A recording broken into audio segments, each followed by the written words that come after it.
Desde el año 96 estamos formando ingenieros de procesos en el área de medio ambiente. Es decir, nosotros tenemos ingeniería ambiental y civil ambiental. Hay algunos que están en el centro y a proceso de desarrollo. Y otros son estudiantes como el niño de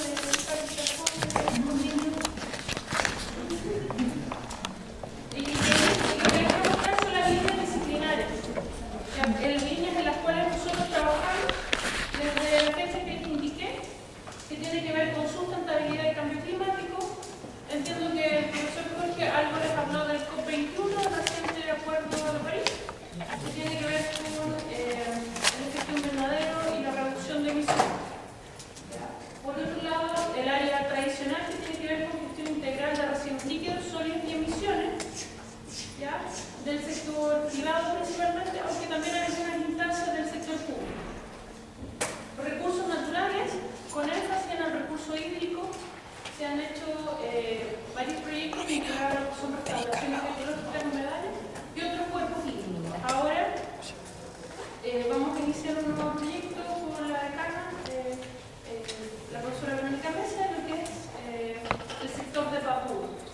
Vamos a tener que hacer una línea base del recurso hídrico. Y el tema que nos convoca, que tiene que ver con energías renovables no convencionales y valorización de residuos, a propósito de la nueva ley REC que tenemos en el país, en Chile, que tiene que ver con hacernos cargo de nuestros residuos propiamente tal.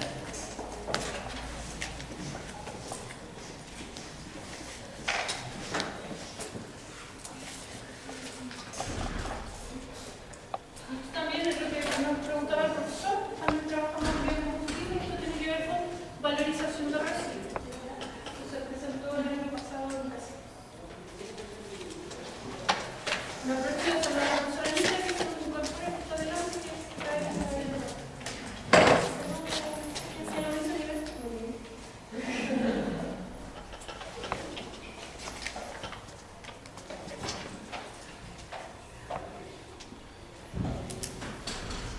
Voy a comentar algunas cosas de manera muy sucinta, tengo el orden de 20 minutos para que después sigamos escuchando al profesor González.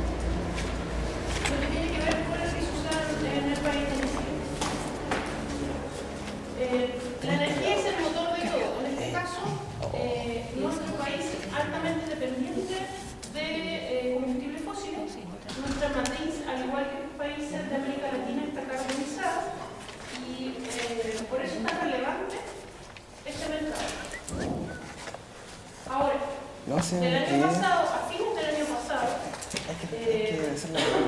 se generó una iniciativa del Ministerio de Energía que tiene relación con la Comisión Nacional de Energía, con el Centro de Energía Renovable y con el Programa de Eficiencia Energética. Y esto se asocia a que recientemente tenemos la ley del net metering, que tiene que ver con que ahora podemos incorporar en nuestros domicilios en distintos procesos energía renovable, autoabastecernos y si sobrase, incorporarlo a la red. Pero no es tan simple de que yo tire un cable. Hay una serie de lineamientos, pero esto hace unos 5 años atrás era ciencia ficción. Por lo tanto, se agradece que la ley, recuerden que la ley es el qué, y el reglamento es el cómo. Todavía no tenemos el cómo, de manera reglamentaria, pero sí se puede hacer. Hay un par de viviendas emblemáticas en Santiago, en Limache, que ya está devolviendo energía a los soplantes al sistema interconectado.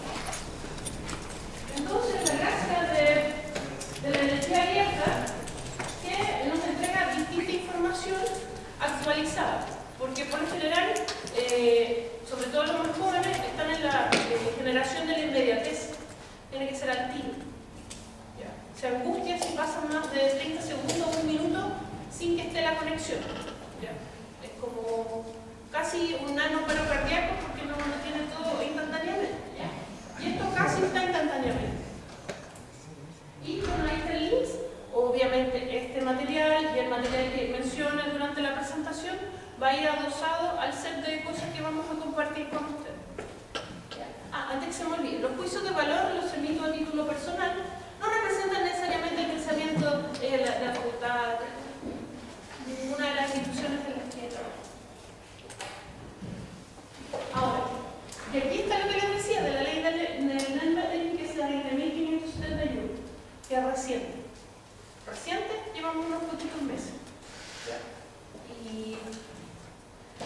empodera al ciudadano para que decida qué energía va a usar.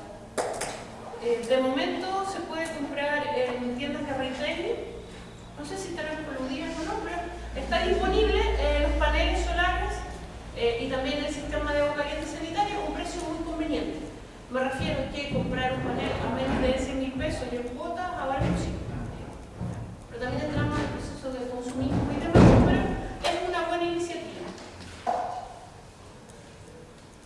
Y eso es lo que nos interesa a nosotros, que tiene que ver con el proceso de autogeneración y se vincula a lo que ya vieron con el profesor Coy, que tiene que ver con sistemas solares, sistemas hidráulicos y energía eólica. Por lo menos en la región, el sistema solar o la mezcla con eólico funciona bastante bien. ¿Ya? Esto de tener una suerte de molino circulando porque tenemos un río al lado de nuestra casa es poco probable. Aparte hemos estado con periodos de sequía, por lo tanto no sé qué va a correr. Si el estero de Viña, de mi querida ciudad jardín, sigue siendo pequeño. Y ojo, hay restricciones. Que tampoco nosotros nos vamos a asociar con todo un barrio y vamos a ser todos autosuficientes, porque también hay un negocio de por medio. Es decir, no conviene que nosotros seamos autónomos, porque también interesa que también consumamos lo que nos están ofreciendo. Y por eso insisto que todo el tema ambiental y energético siempre está al borderline. Pero hay restricciones de kilovatios, como decía nuestro profesor. ¿Chile tiene política energética? Sí. Personalmente no me gusta mucho por varios tópicos que voy a mencionar en la reflexión final. Nuestra facultad participó en los diálogos ciudadanos que se hicieron en todas las regiones para aportar a la política del 2050. ¿Por qué 2050? Porque Chile está dentro de la OECD y estamos de pantalones largos y todos los grandes países tienen una visión a 50 años. Solo por eso. Porque uno podría pensar, sí, Chile está locamente emocionado y enamorado de ser un país verde y energético, pero no, también hay temas de políticas públicas y políticas binacionales o de tratados que cumplir. La política está disponible, se recogieron inputs por regiones y nosotros que tenemos vínculos con la Seremía de Energía pudimos colaborar, hicimos un par de talleres acá con distintos actores. Como dirían los industriales, distintos stakeholders, que es como utilizar términos bien, pero es lo mismo, son agentes clave. Ahora, ¿cuáles son los lineamientos que nos van a interesar a nosotros? Que toda política energética debería tener. Tiene que ver con seguridad e independencia. También está en sintonía con lo que ya habló el profesor, es decir, es importante ser autónomo y por eso a veces uno se pone casi talibán con la línea, porque nosotros podríamos ser autónomos y que todo el país viva de la línea. Pero ahí entramos en otro tema, que tiene que ver con los predios, los cultivos, los baños, que ya no van a ser forestales, que ya había una serie de líos y que nos van a servir para calefaccionar. Si fuese así, sería ideal, pero porque no estaríamos dependiendo del carbón ni del petróleo. Pero es como el negocio de la basura. ¿Por qué no se fomenta en nuestra región, y hablo de nuestra región, la región de Valparaíso, el tema del reciclaje con mayor fuerza? Porque hay un muy buen negocio. ¿Ya? Entonces, mientras no se puede competir por precio, el tema sigue siendo un tanto difuso y nuboso. ¿Ya? Por otro lado, aparece el concepto de eficiencia energética. Recuerden que nuestra institución está dentro del Acuerdo de Producción Limpia Campo Sustentable y una de las metas es generar un cambio y reducir los consumos. La universidad se entusiasmó y esperamos que se plasme ahora en marzo y abril, que nos vienen a auditar, porque hay una reducción de costos. Siempre que uno, yo me acuerdo de un amigo industrial, si me toca en el bolsillo, celebro. Y si gano más, mejor aún. Por otro lado, aparece el concepto de democracia participativa, que se asocia a la participación ciudadana efectiva que empezó a operar, en teoría, desde 2010 a la fecha, por el cambio o la mejora de la ley de base de medio ambiente, la 19.300, ahora nosotros no tenemos que ir un grupo de personas a hacer el reclamo, sino que funciona que uno como individuo va directamente a la autoridad sanitaria o a la Seremía de Cuerpo. El tema de equidad siempre es muy complejo, por la brecha. Y ahora se va a evidenciar más a pesar de que esté la gratuidad. Y este término se manosea bastante como el desarrollo sustentable y sostenible. La universidad tiene un concepto de responsabilidad social universitaria, responsabilidad social empresarial, en el caso del sector privado. ¿Y eso en qué consiste? ¿Puede ser el lavado de imagen? Sí. ¿Pueden ser medidas solo para fotos? También. Pero en el caso de la institución, que estamos formando personas, hay un tema ético de por medio.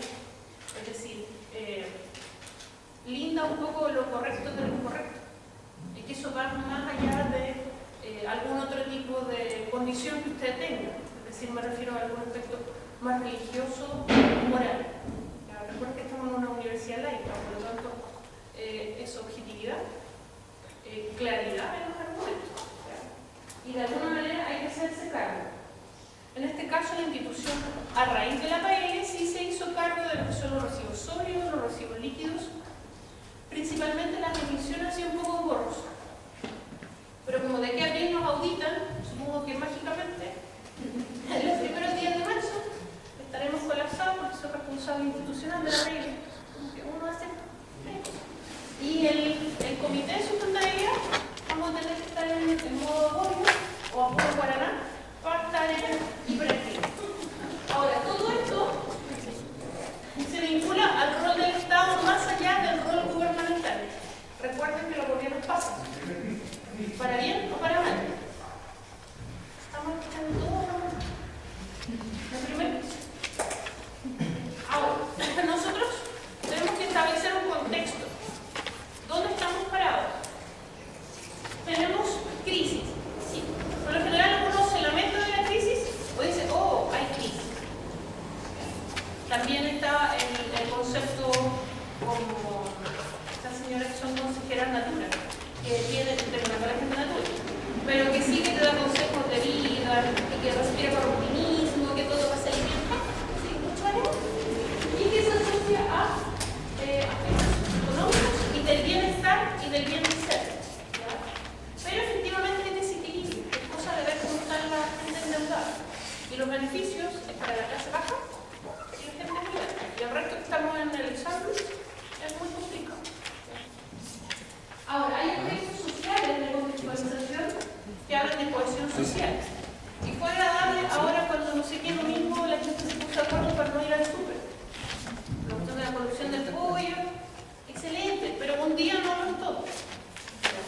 Tampoco es que nosotros vivamos de comer raíces y no vamos nunca más a comprarle nada. Por lo menos sirve para generar conciencia. Pero eso es difícil de cuantificar. Por eso uno a veces se cuestiona cuando los jóvenes están viendo muy idealistas, me dice, sí, es que vamos a crear o generar un cambio. Pero tiene que ser mensurable, porque si no son palabras al viento. Como suele pasar con la misión y visión de las distintas instituciones, que es lo que yo declaro. Como cuando uno dice, el lunes parto la dieta, o si una persona al otro día amanece en mal estado con resaca, dice, nunca más tomo. Entonces eso también son palabras del viento. Por otro lado, en nuestro país somos muy reactivos, no sé cómo funciona en Argentina. Ocurre un desastre, ups, tomamos medidas.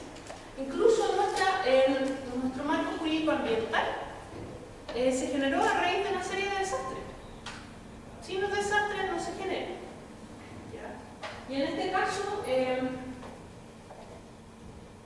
los proyectos que nos van a generar energía tienen un alto impacto social. Ya ha habido una serie de presencias ciudadanas, sobre todo en términos de termoeléctrica. Incluso a nosotros como institución y como departamento, cuando nos han pedido hacer declaraciones o estudios, por ejemplo con la termoeléctrica en Concón, igual es complejo porque uno tiene que entregar una opinión de una entidad estatal a otra estatal. Entonces, ¿quién se hace cargo de la estatalización? En este caso sí, por eso yo indico que hablo como individuo, porque si hablo como institución, casi tengo que pedir la venia del rector, porque si no estoy emitiendo juicio, aunque sea una tontería. Porque uno trabaja con un método científico, con la evidencia, con los datos, antecedentes. ¿Ya? En este caso igual. Ahora, nuestra matriz es conocida por ustedes y solamente voy a mencionar algunos tips que tienen que ver con consumo. Nosotros como individuos en nuestros hogares consumimos bastante, un 20%. Ya, somos menos de 20 millones, según el censo de no sé qué año, pero somos menos de 20 millones. ¿Ya? Por otro lado está el transporte. El sector y industria mineral. Usted me puede decir, sí, la minería consume mucho, sí, pero yo tengo que igual comparar con todo. Pero sí, obviamente, cuando uno desglosa y hace la desagregación por rubro, obviamente aparecen los pics de los distintos sectores. Ahora, ¿cuál es el foco en nuestro país? El consumo eléctrico. Más allá de cualquier cosa, el consumo eléctrico, y acá tenemos la costumbre de decir la luz. Se cortó la luz, vino la luz, la luz por el túnel, todo eso. ¿Ya? Y nos centramos en los derivados del petróleo y en algunas regiones en el tema de la leña. ¿Ya? Pero es menor. Pero nuestro debate tiene que ver con la generación de electricidad, la transmisión de electricidad y quiénes distribuyen, que es un muy buen negocio. Si ustedes recibieron una gran herencia, billetes verdes, o se casa con un viudo o una viuda millonario, invierta en este sector porque es buenísimo. ¿Ya? Van a ser los amigos corredores de la muerte. Bien. Tampoco que se ponga en campaña de buscar un viudo o una viuda, pero por lo menos que sea con bien. Ahora, si nosotros miramos en general el panorama, lo que genera, ¿hay competencia? Sí. Poco. ¿De dónde son los que generan? ¿Nuestro país? España. Por eso hay una corriente que dice que nos han vuelto a colonizar. Sí. Después está la transmisión, aquí están las subestaciones, estas líneas que uno ve a lo largo de todo el país. ¿Ya? Y finalmente a los grandes consumidores, y obviamente nos va a llegar a nosotros que somos pequeños. Entonces, lo que yo puedo regular es esto. Me refiero al Estado. Pero el Estado, por alguna razón extraña, no está aquí. Es como los servicios básicos. ¿Son estatales? No. Aspectos a tener en cuenta. El sector privado decide dónde se instala, cuándo y cómo el proyecto de generación. Y por eso es importante la participación ciudadana. Ya tampoco es que uno se ponga todo y sea fundamentalista. No, porque obviamente las regiones tienen que crecer y de alguna manera tenemos que salir adelante a pesar del centralismo. Por otro lado, la generación se puede intervenir en alguna parte, pero muy poco. Nuestra matriz, recuerden que nosotros tenemos el sistema interconectado del norte grande, el sistema interconectado central y para el sur que podrían ser autónomos. Y desconectarse de Chile, por eso se acuerdan cuando hubo el conflicto con Coyhaique y Aysén, ellos perfectamente podrían haber cortado ahí y siguen viviendo feliz de la vida. Pero también hay un sentido de pertenencia y de apego, cuando baja el amor por la nación, la patria, la cuenca, el Copivo y demás. Pero sigue siendo muy poco, un puro mes. Entonces, si yo veo en naranja está el gas, en negro está el diésel, el carbón está gris, se ve poco la diferencia. Fuente oficial del ministerio que uno toma los datos y los busca de acuerdo al gráfico que sea el más poco. Por lo tanto, la potencia instalada principalmente es gas. Pero si yo lo miro así, sobre todo en el sistema norte grande, no hay nada renovable. Y por eso se valora mucho, por ejemplo, cuando en el norte las mineras instalan grandes instancias y superficies con energía solar. Ya, pero netamente es un tema que hay que reducir mucho y a la larga será más fuerte. Nosotros como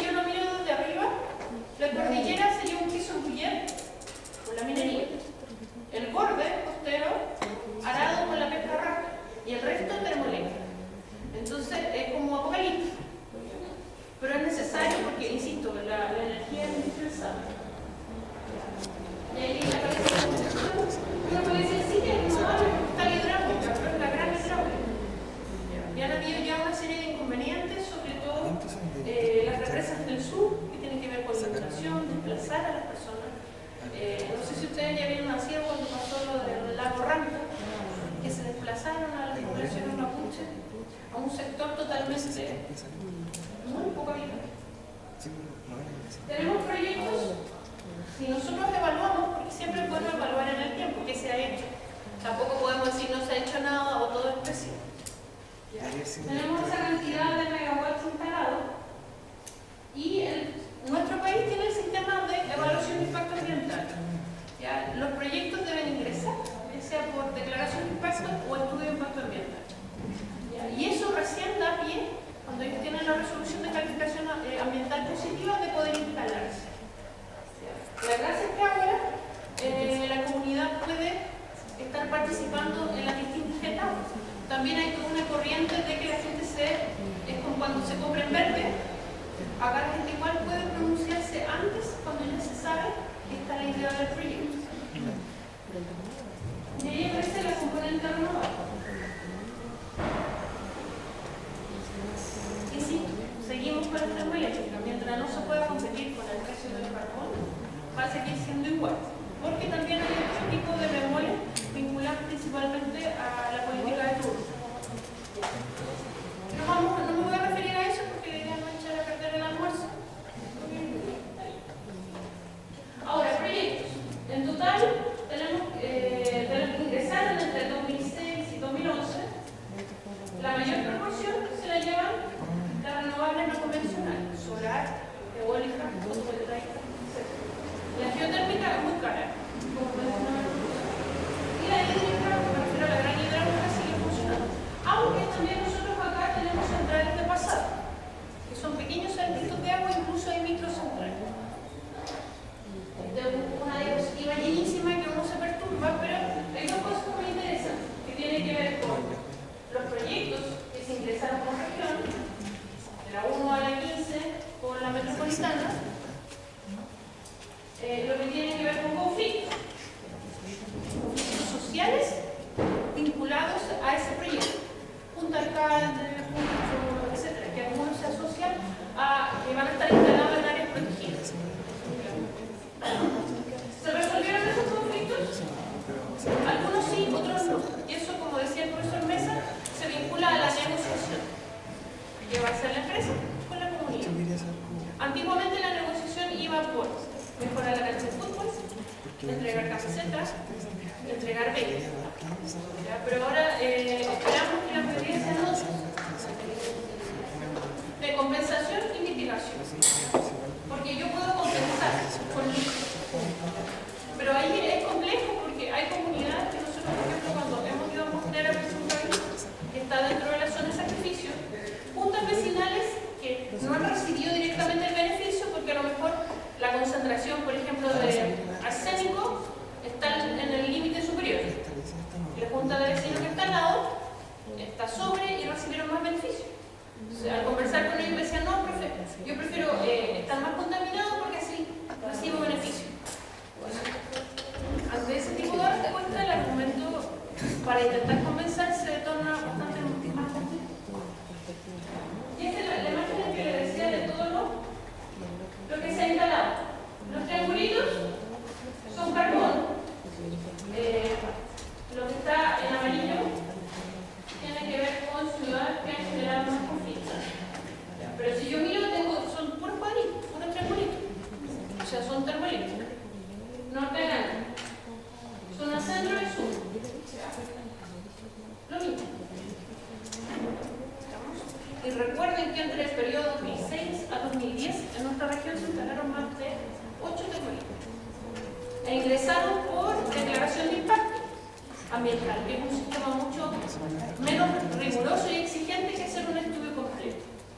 Entonces, tema político. Política de turno. Entonces, ante ese tipo de decisiones, más antojadizas es muy complejo, porque nosotros como institución podemos opinar desde un punto de vista técnico, siendo bastante más objetivo, pero están estas aristas que distorsionan lo que sucede. Por ejemplo, acá está Capiche, esta ventana, de Hueco, San Isidro, y algunas, cuando teníamos el problema, antes de tener el problema con nuestros vecinos argentinos y Bolivia por el gas, todo se convirtió en gas natural.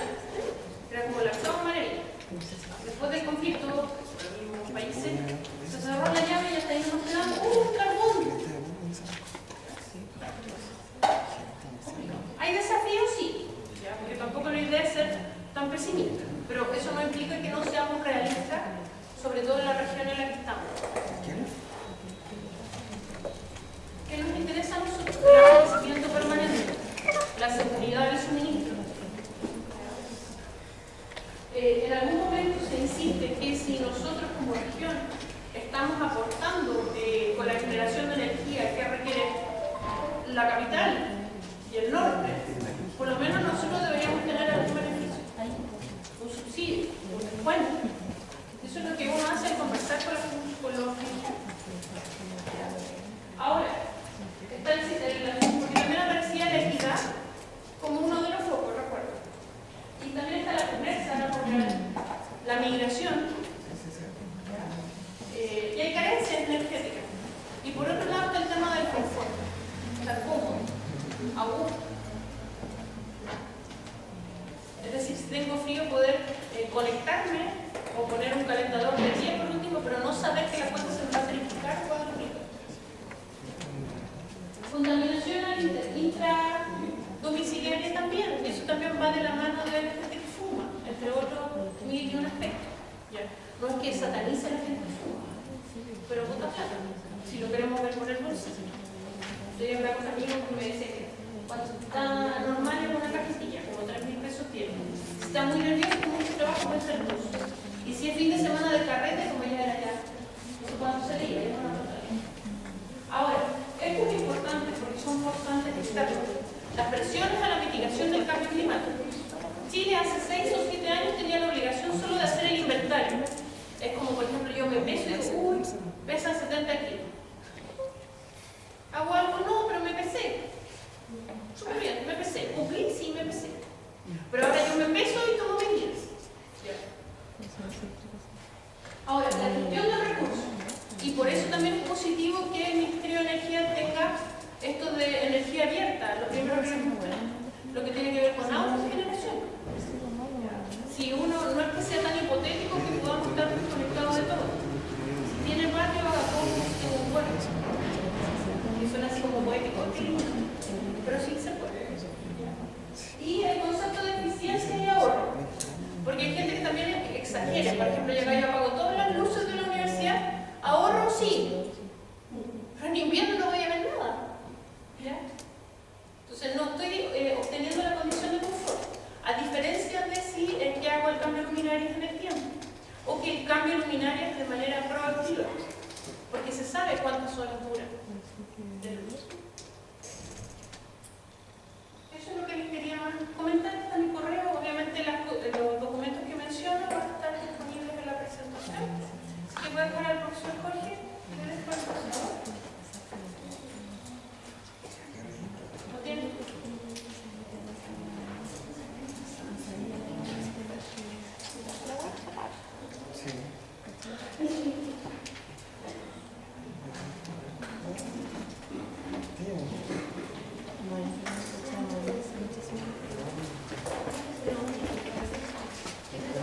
Un aplauso para la profesora de Derecho.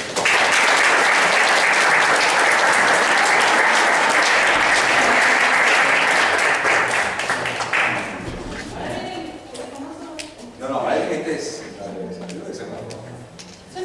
Digan Chile. Angelino, no salga, póngase esto. Paula, no se cruce. esa es la foto. Salga Angelino. No, la presentación mía va a ser muy breve porque es únicamente presentar la programa en el sentido de lo que hace, pero no del uso y del algoritmo que tiene, todas esas cosas que Un detalle, los que tengan interés real de profundizar en temas de coaching en el software, se acercan con el profesor porque va a estar mañana disponible durante la mañana y el lunes durante la mañana, hasta las 2. Que es por ahí más actividad. La idea es que, si es posible, que ustedes bajen el software a un notebook, cosa que ustedes tengan su propia versión.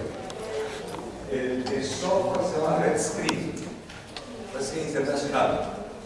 Es un software libre, lo pueden bajar, entrar a la página de Red Screen, van a hacer un download, van a ver que ahí dice que es un software plus. Cuando ustedes lo bajan se divide en dos partes y ustedes para trabajar 4. Que van a aparecer los iconos en la base, digamos, de la pantalla. Es un software canadiense. Y entonces yo recuerdo que cuando entran a la página esta RedScreen empiezan a navegar en la página. Tiene 1 millón de documentos, 1 millón de tutoriales. Tiene alguien que les habla, no sé si ustedes quieren poner el tutorial, y ahí le están diciendo todo en inglés. Hay documentos, yo tengo también, lo que puedo apuntar dentro de la documentación, es artículos científicos sobre proyectos fotovoltaicos, hidráulicos, eólicos, que usan el RedScreen. Entonces, claro, entonces está el artículo científico y ahí está, digamos, cómo usar el RedScreen, o por lo menos los resultados que le dio el RedScreen, para que ustedes vean la potencialidad que tiene también el programa. Hay un documento de todo esto que es un Green Energy Project Analysis, y ahí se conoce el modelo, qué es lo que hace, cómo lo opera, en qué se basa para hacer los cálculos.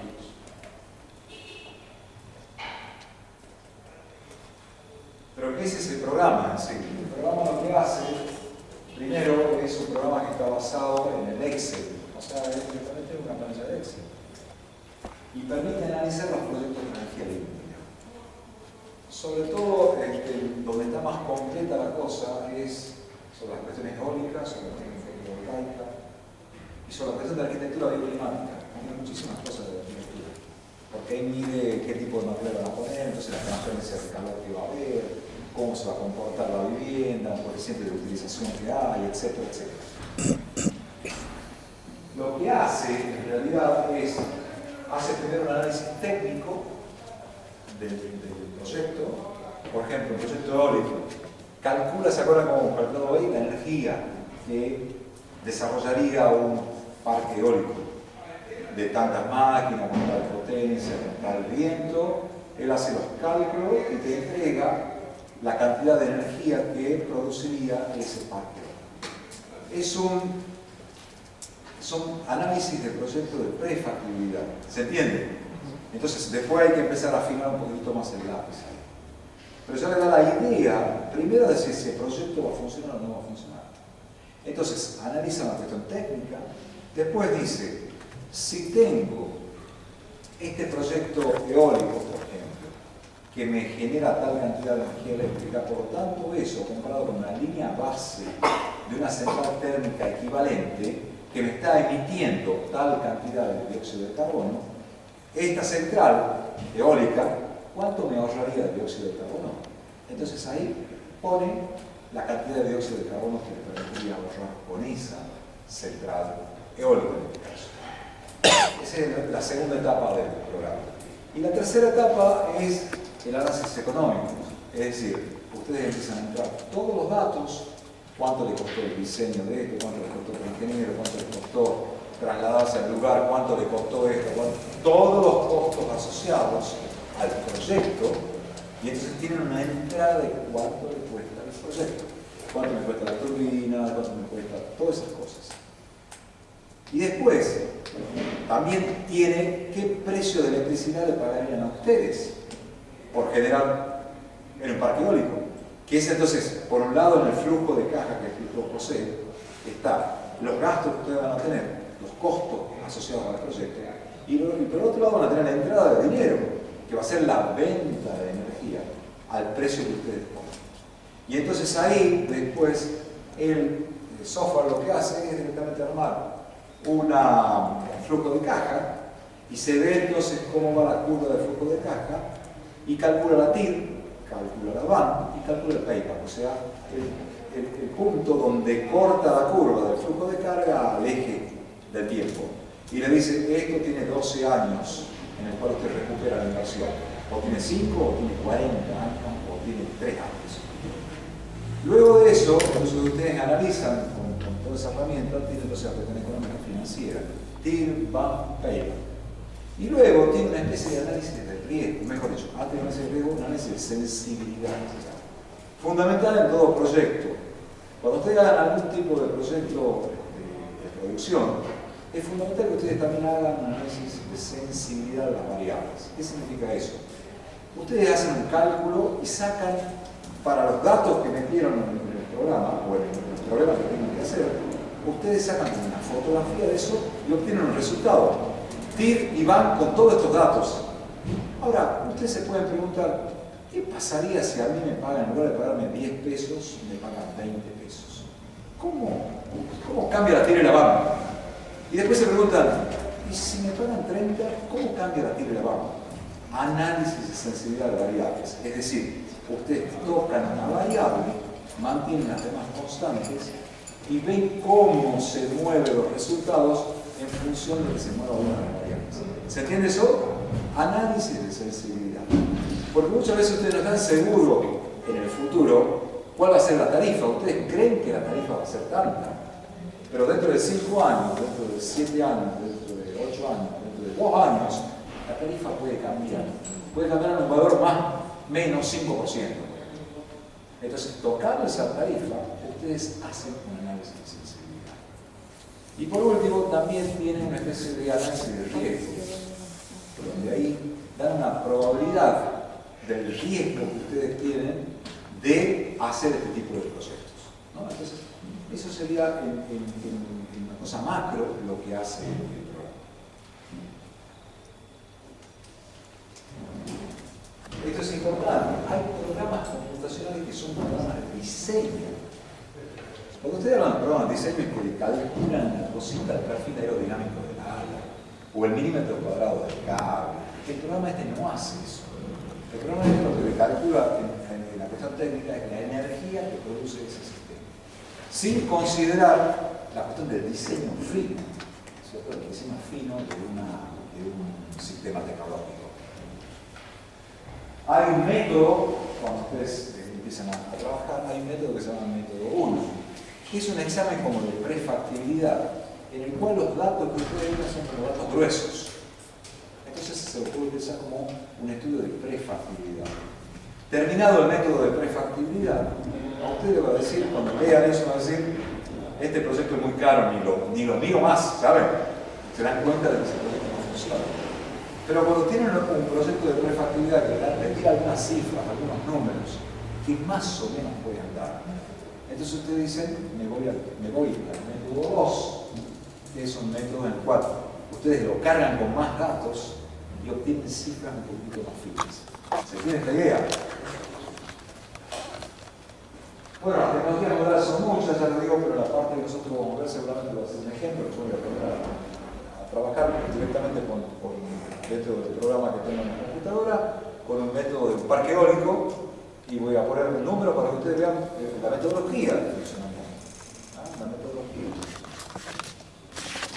Pero ya les digo, la parte de aerogeneradores, sistemas fotovoltaicos, hidráulica, y la parte de arquitectura bioclimática está bastante bien. Los modelos que se usan están validados. Esto significa que se compararon con otro tipo de modelos que están dando vuelta en el mundo y los resultados a los cuales llegan son muy similares, por lo tanto se valida. Justamente lo que les quiero agregar son diferentes artículos internacionales que aparecen en revistas de primera línea, sobre todo en las ediciones Elsevier, no sé si ustedes, artículos científicos. Profesor, ¿sí? profe, disculpe, el tema de la validación del software con... Respecto, por ejemplo, al Homer, ¿ya? o respecto a otros programas computacionales que están dando vuelta, ¿no? ¿Pero eso hay alguna entidad, no sé, por ejemplo la EPA o el IPCC que haga la validación del programa? No, aquí lo validan respecto de programas consolidados en el mundo y entonces dicen los resultados que obtenemos son parecidos, son casi iguales. Ah, ya. Entonces, no hay una autoridad que te lo está validando. Eso es lo ¿sí? que... claro. Y también sabe quién te lo valida, el hecho este de que se lo utiliza en muchos lugares del mundo.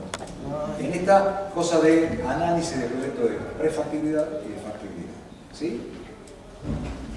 Entonces, con los artículos de las revistas estas del Elsevier, que son revistas de primera línea, donde estas revistas del Elsevier, si ustedes entran en internet, no sé si en la facultad tienen acceso a estos artículos de manera libre, si no hay que pagarlo, para cada artículo científico. Disponibles del recurso digital de la Ah, biblioteca, buenísimo. se puede. Entonces, se pueden entrar, ustedes buscan, y yo les diría que se asocien a las revistas Energy, Renewable Energy, Conversion. Hay un montón de revistas internacionales donde aparecen artículos científicos increíbles de hidráulica, eólica, fotovoltaica, biomasa, etc.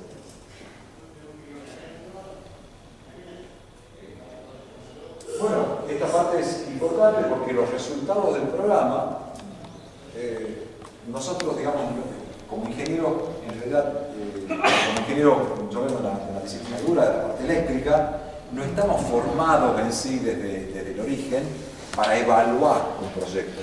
Entonces, los que trabajan con el programa y obtienen estas cifras, estos números, son los que van a tomar la decisión o van a ayudar a tomar la decisión si ese proyecto se hace o no se hace. ¿Sí?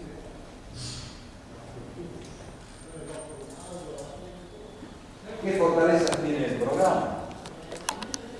Es gratuito. ¿Qué otra ventaja tiene este programa? Ustedes van a entrar muy pocos datos. Cuando ustedes trabajan, por ejemplo, con el HOMEL, que es un programa muy grande de la NREL, es un sitio increíble también que tenemos que visitar, NREL, National Renewable Energy Laboratory de Estados Unidos. Tiene 1 millón de programas computacionales, tiene 1 millón de documentos. Es buenísimo para que lo visiten. NREL. Lo googlean e inmediatamente pueden entrar.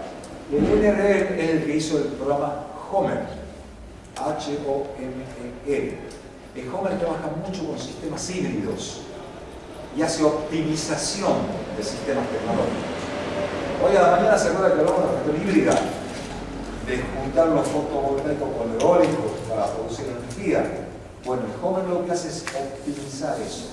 Y optimiza diciendo cuánto de esta potencia tengo que poner y cuánto de esto para hacerlo más barato. Ese es otro gran programa para estudiar y para evaluar. Entonces, lo que tiene de bueno es que ustedes entran muy pocos datos comparados con los datos que entra, por ejemplo, el HOMEL, y se pueden validar, se pueden verificar que los resultados que entrega uno y los resultados que entrega otro son relativamente parecidos. Lo que decíamos recién, permite la reducción de emisiones.